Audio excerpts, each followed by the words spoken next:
Hey guys, Matt LaRosiere here with Firearms Policy Coalition, bringing you another weekly update, just to make sure you have all of the latest information on everything affecting your right to keep and bear arms.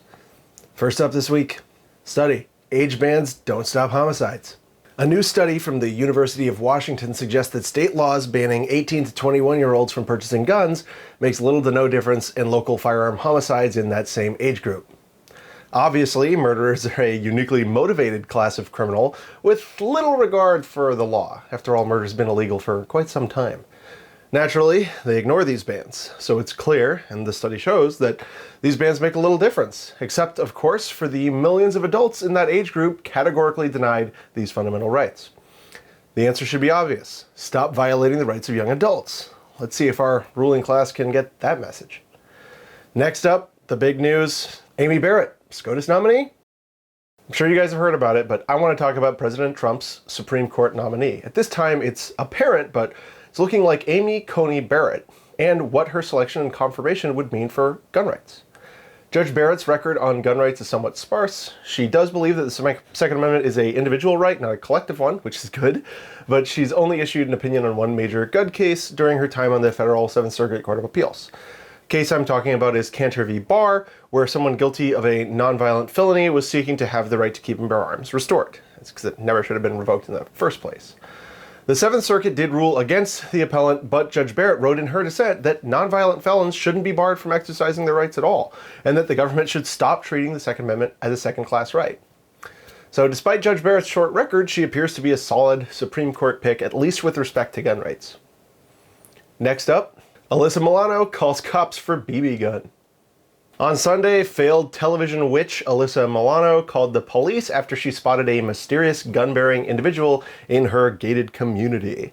When the police showed up, all 7 squad cars and a helicopter, they discovered that the gunman was actually just a teenager using his BB gun to shoot squirrels. Over on the East Coast, NYPD blue or red spy. Reality is stranger than fiction in New York this week, where the feds disclosed that they'd arrested and charged an NYPD cop for spying for the Chinese government. The accused, Officer Angwang, was allegedly spying on Tibetans living in the city and gave Chinese officials access to senior NYPD personnel.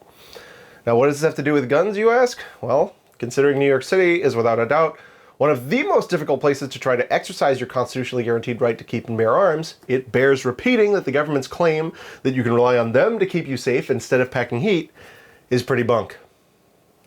On to the Midwest, Ohio legislature extends concealed permits.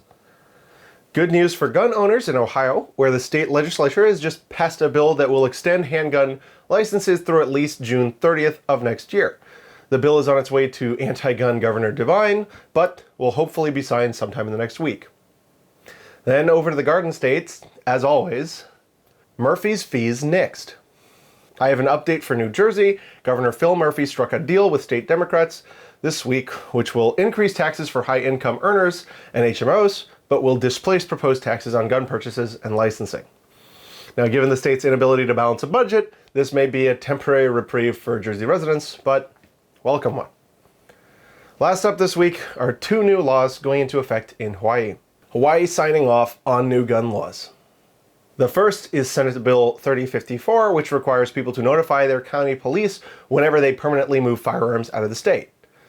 The fine for not giving such notice is $100, but it is a ridiculous law that has no public safety value and will likely just be used to collect stats to support more gun laws in the future.